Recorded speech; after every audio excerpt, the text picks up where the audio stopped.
नमस्कार दोस्तों, मैं फरमान खान आप सभी का स्वागत करता हूं। और आज हम बात करने वाले हैं हमारी नेटवर्किंग सीरीज के 6वें वीडियो में। और इस वीडियो में हम स्पेशली बात करेंगे नेटवर्क मॉडल और प्रोटोकॉल्स की। इस तरह का एक वीडियो और मिलेगा जहां पर हम प्रोटोकॉल्स के बारे में और बात करेंगे। तो बिना वक्त गवाए दोस्तों शुरू करते हैं हम हमारा वीडियो। हमारा पहला क्वेश्चन है, OSI मॉडल को किसके द्वारा प्रतिपादित किया गया था? ISO, IEEE, ट्राई या फिर विंटन सर्फ? तो इस क्वेश्चन का मतलब है क्या? इस क्वेश्चन में ये बोला गया है कि एक जो मॉडल होता है OSI मॉडल, ये किसने बनाया था? तो OSI मॉडल को बनाने वाला व्यक्ति या संस्था का नाम था ISO, इंटरनेशनल स्टैंडर्ड ऑर्गेनाइजेशन। ये एक ऐसी संस्था जो क्या करती है, मानकीकरण करती है, स्टैंडर्डाइजेशन करती है। तो OSI मॉडल का जो स्टैंडर्डाइजेशन है, जो ये बताया था कि भी इंटरनेट किस तरह से काम करेगा, इंटरनेट पर काम करने की प्रक्रिया क्या होगी, कौन कौन सी लेयर्स रहेंगी, तो इसको बनाने वाली संस्था थी हमारी ISO। तो आप याद रखोगे ISO और OSI क्या है, मिरर इमेजेस हैं। तो जब भी OSI है समझ जाना कि उसका उल्टा क्या है, ISO। तो OSI को बनाने वाला संस्था का नाम है ISO, इंटरनेशनल स्टैंडर्ड ऑर्गेनाइजेशन। तो यहाँ आंसर हमने क्या लगाया, A, ISO। तो चलिए दोस्तों नेक्स्ट क्वेश्चन देखते हैं हम।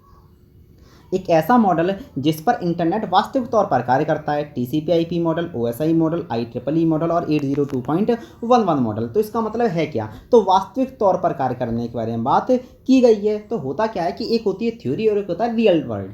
तो इंटरनेट थ्योरेटिकल किस तरह से काम करना चाहिए और रियल वर्ल्ड में कैसे काम करता है, तो ये दो अलग अलग मॉडल हो जाते हैं। तो थ्योरेटिकल मॉडल है हमारा OSI मॉडल और रियल वर्ल्ड मॉडल होता है हमारा TCP/IP मॉडल। क्वेश्चन में वास्तविक तौर वाला पूछा हुआ है तो ये आंसर हम लगाएंगे A, TCP/IP मॉडल। तो चलिए दोस्तों नेक्स्ट क्वेश्चन देखते हैं हम। OSI मॉडल में कितनी लेयर्स होती हैं? अब क्वेश्चन बड़ा इजी है, ये एग्जाम में कई बार पूछ चुके हैं। अगर आप व्यापम के पिछले पेपर उठा के देखेंगे या फिर बाकियों के पेपर उठा के देखेंगे कॉम्पिटिटिव एग्जाम्स के, तो आप ये देखेंगे नेटवर्किंग में ये काफ़ी ज़्यादा बार पूछा जाता है। तो आपको रट्टा मार के बैठना है कि OSI मॉडल में लेयर्स की संख्या 7 होती है और इनके नाम भी आपको याद रखने पड़ेंगे। अगर आप OSI मॉडल के बारे में डिटेल में पढ़ना चाहते हैं तो आप मुझे कमेंट करके बता दीजिए। इससे मैं क्या हो, अगर ज़्यादा लोग होंगे तो मैं इसको प्रॉपरली डिस्क्राइब कर पाऊँगा। वैसे तो आप लोग कमेंट करते नहीं हैं, क्वेश्चन भी नहीं पूछते, लेकिन फिर भी अगर आपको लगता हो तो आप मुझे कमेंट करके जरूर बताइए। तो चलिए दोस्तों इसका आंसर हम क्या लगाएंगे, हम लगाएंगे B, 7। तो अब हम देखते हैं नेक्स्ट क्वेश्चन। OSI मॉडल की वह लेयर जिस पर सभी टोपोलॉजी व हब कार्य करते हैं, physical layer, network layer, connection layer और ऑपरेशनल लेयर। तो क्वेश्चन में क्या बोला गया है, टोपोलॉजी और हब कार्य करते हैं। तो हमने देखा कि OSI मॉडल में कुल 7 लेयर हैं और प्रत्येक लेयर का अपने एक स्पेसिफिक जॉब है। तो यहाँ पर जॉब दिया गया और लेयर पूछी हुई है। तो टोपोलॉजी और हब कहाँ काम करते हैं? तो टोपोलॉजी और हब का मतलब हो जाता है कि हम नेटवर्क को बना रहे हैं, और नेटवर्क को बनाने का मतलब क्या है, हम वहाँ पर वायर का इस्तेमाल कर रहे हैं, वहाँ हब का इस्तेमाल कर रहे हैं, और स्टेबल में क्या है, हम फिजिकल मीडियम का इस्तेमाल कर रहे हैं। तो टोपोलॉजी होती हैं, हब होते हैं, टोकन रिंग होती है, ATM होता है। ये सारी के सारी जो टर्मोलॉजीज़ हैं, ये सब टर्मोलॉजीज़ काम करती हैं हमारी A, फिजिकल लेयर पर, जो हमारे OSI मॉडल की पहली लेयर भी है। तो यहाँ आंसर हम लगाएंगे A, फिजिकल लेयर। तो चलिए दोस्तों नेक्स्ट क्वेश्चन देखते हैं हम। OSI मॉडल की लेयर 3 को किस नाम से जाना जाता है? Physical layer, internet layer, network layer और प्रेजेंटेशन लेयर। तो जैसा कि मैंने आपको बताया हुआ है कि यहाँ पर लेयर के नाम है जो आपको याद रखने पड़ेंगे। कई बार एग्जाम में क्वेश्चन में पूछा जाता है कि लेयर 2 कौन सी है, लेयर 3 कौन सी है, लेयर 4 कौन सी है। तो यहाँ पर हम देखेंगे पहली लेयर होती है हमारी फिजिकल लेयर। तो पहली लेयर अगर हम देखें तो ये कौन सी है, फिजिकल लेयर हो गई। अब दूसरी लेयर कौन सी होती है? तो दूसरी लेयर होती है हमारी डाटा लिंक लेयर, जो कि दी नहीं गई है। और तीसरी लेयर होती है हमारी नेटवर्क लेयर। तो क्वेश्चन में क्या बोला गया है, तीसरी लेयर के बारे में बात की गई है, और तीसरी लेयर हमने क्या देखी, आपकी नेटवर्क लेयर होती है। तो चलिए दोस्तों नेक्स्ट क्वेश्चन देखते हैं हम। OSI मॉडल की वह लेयर जो कि सिस्टम के यूज़र से सीधे तौर पर जुड़ी रहती है, network layer, session layer, presentation layer और एप्लीकेशन लेयर। क्वेश्चन में क्या बोला गया है, यूज़र से सीधे तौर पर जुड़ी है। अब देखिए कि जब भी हम क्या करते हैं, किसी मॉडल के बारे में बात करते हैं, तो उसका एक एंड जुड़ता है सिस्टम के साथ में और दूसरा एंड जुड़ा होता है हमारे यूज़र के साथ में। अब ये बोला गया है कि यूज़र के साथ कनेक्ट करने वाली लेयर कौन सी होती है? तो अगर देखा जाए तो हमारी सबसे पहली लेयर होती है फिजिकल लेयर, जो कि हमारे साथ किस साथ काम कर डील करती है, ये हमारे हार्डवेयर के साथ में डील करती है। और इस तरह से हम आगे चलते हैं, और हमारी जो लास्ट लेयर होती है वो किसके साथ डील करती है, वो डील करते हैं हमारे सीधे यूज़र के साथ में। और लास्ट लेयर का नाम होता है हमारा एप्लीकेशन लेयर, जो कि लेयर 7 भी है। तो चलिए ढूंढिए ऑप्शन में दिया गया कि नहीं दिया गया, बिल्कुल दिया गया है। तो हमारा D, एप्लीकेशन लेयर, हमारा आंसर है। तो चलिए दोस्तों नेक्स्ट क्वेश्चन देखते हैं हम। OSI मॉडल की वह लेयर जिस पर नेटवर्किंग टूल, स्विच व ब्रिज कार्य करते हैं, physical layer, network layer, internet layer और डाटा लिंक लेयर। तो क्वेश्चन में क्या बोला गया है, स्विच व ब्रिज कार्य करते हैं। तो जैसे कि मैंने आपको थोड़ी देर पहले बताया हुआ है कि हर एक लेयर का अपना एक स्पेसिफिक जॉब है। तो यहाँ स्विच और ब्रिज किस पर काम करते हैं, मतलब हमें जॉब दिया गया है, फिर से हमारी लेयर पूछी हुई है। तो स्विच और ब्रिज का जो बेसिक वर्क होता है वो किसी भी नेटवर्क को कनेक्ट करने का काम करते हैं। मतलब छोटे छोटे नेटवर्क हमने बना लिए और उन नेटवर्क को जोड़कर हम एक बड़ा नेटवर्क बनाना चाहते हैं, ये स्विच और ब्रिज का काम है। और अगर आप स्विच और ब्रिज को डिटेल में समझना चाहते हैं तो आप वीडियो को यहीं पॉज कीजिए, मेरी पिछली वीडियो को देखिए और आपको समझ में आ जाएगा। तो स्विच और ब्रिज क्या करते हैं, छोटे छोटे नेटवर्कों को जोड़कर एक बड़ा नेटवर्क बनाते हैं। तो मतलब यहाँ पर क्या हो रहा है, कहीं ना कहीं लिंकिंग का काम हो रहा है। और लिंकिंग का काम मतलब कौन सा हो जाएगा, यहाँ हमारी लेयर काम कर रही है डी डाटा लिंक लेयर। तो हम आंसर क्या लगाएंगे, यहाँ आंसर लगाएंगे डी डाटा लिंक लेयर। चलिए दोस्तों नेक्स्ट क्वेश्चन देखेंगे अब हम।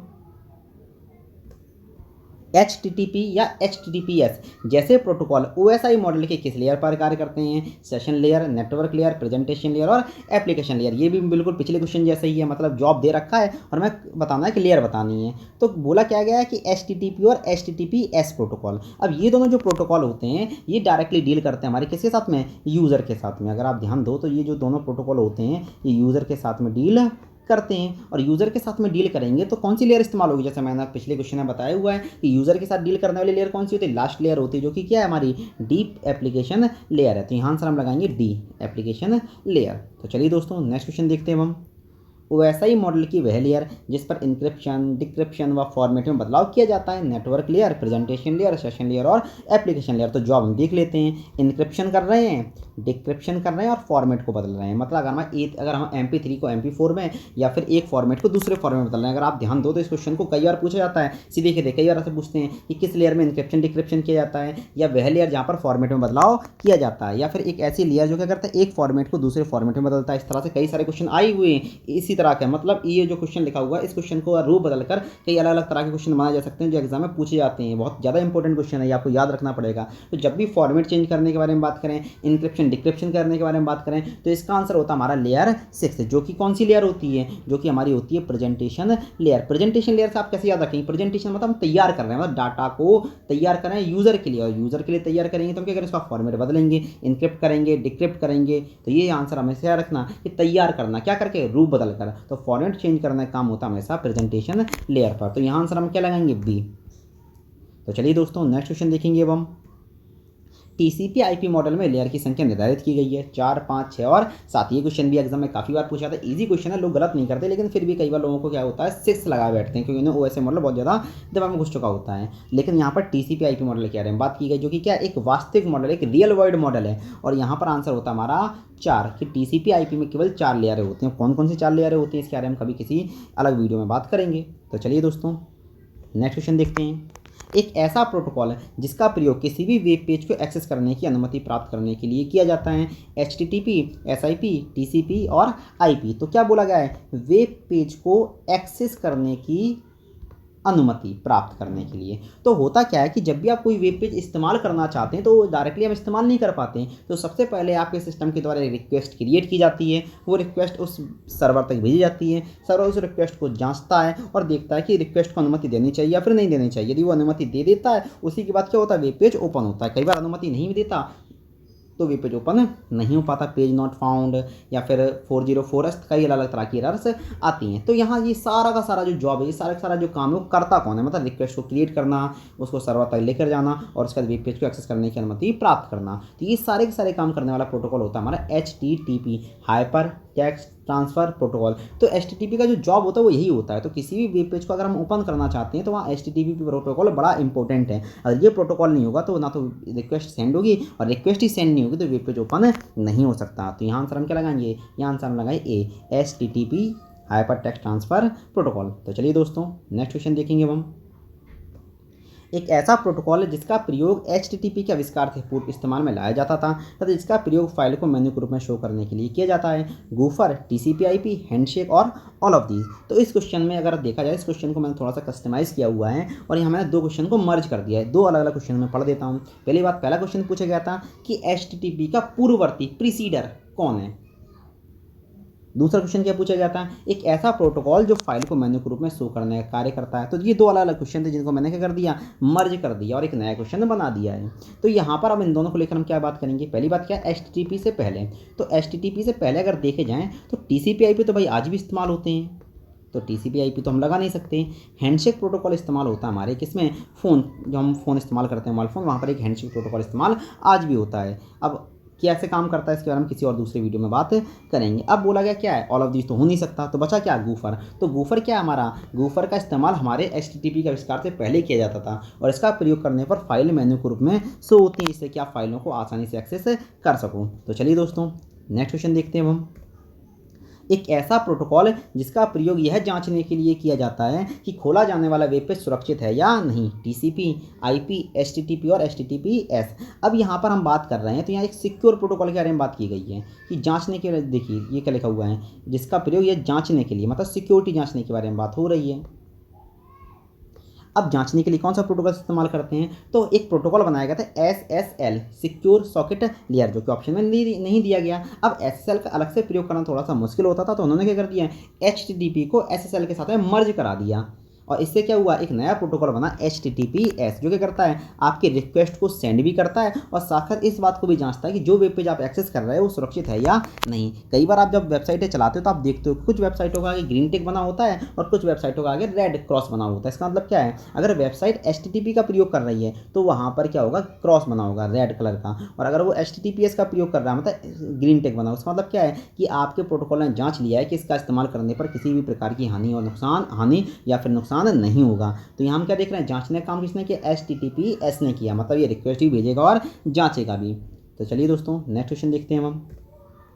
एक ऐसा प्रोटोकॉल जिसका प्रयोग डायनेमिक IP एड्रेस को जनरेट करने के लिए किया जाता है। TCP/IP, DNS, DOS और DHCP। अगर आपने मेरे पिछले वीडियो देखे होंगे तो उसमें मैंने इसके बारे में बात की थी। अगर आपने नहीं देखा है तो आप वीडियो को यहीं पॉज कीजिए, मेरे पिछले वीडियो देखिए और यहाँ पर इसका आंसर लगा दीजिए। तो मैंने पिछले वीडियो में बताया था कि इसका आंसर क्या होता है, डायनेमिक होस्ट कॉन्फ़िगरेशन प्रोटोकॉल होता है। क्यों होता है, क्योंकि ये क्या करता है, आपके एक ऐसे IP एड्रेस जनरेट करता है जो लगातार बदलते रहते हैं। डायनेमिक का मतलब होता है लगातार बदलने वाले IP एड्रेस।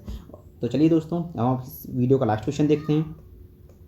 निम्न में से किस प्रोटोकॉल का यूज़ करके इंटरनेट पर ऑडियो कॉल की सुविधा, आप ध्यान दीजिए यहाँ पर क्या बोला गया हुआ, ऑडियो कॉल की सुविधा, इसका इस्तेमाल करना संभव होता है। TCP/IP, HTTP, DOS और VoIP। तो जब भी ऑडियो कॉल के बारे में बात की जाए तो आप ऑप्शन में ये ढूंढिए VO कहाँ लिखा हुआ है, VO मतलब वॉइस ओवर। तो हम देख रहे हैं एक ही ऑप्शन में VO लिखा हुआ है। तो VoIP क्या है, एक ऐसा प्रोटोकॉल है जिसका इस्तेमाल करके हम इंटरनेट पर ऑडियो कॉल कर सकते हैं, वॉइस ओवर इंटरनेट प्रोटोकॉल। तो ये आंसर हम लगाएंगे D, VoIP। तो चलिए दोस्तों आज के क्वेश्चन यहीं समाप्त हो जाते हैं। हमारे प्रोटोकॉल की एक वीडियो और बाकी है जिसके बारे में हम भविष्य में आगे चल के बात करने वाले हैं।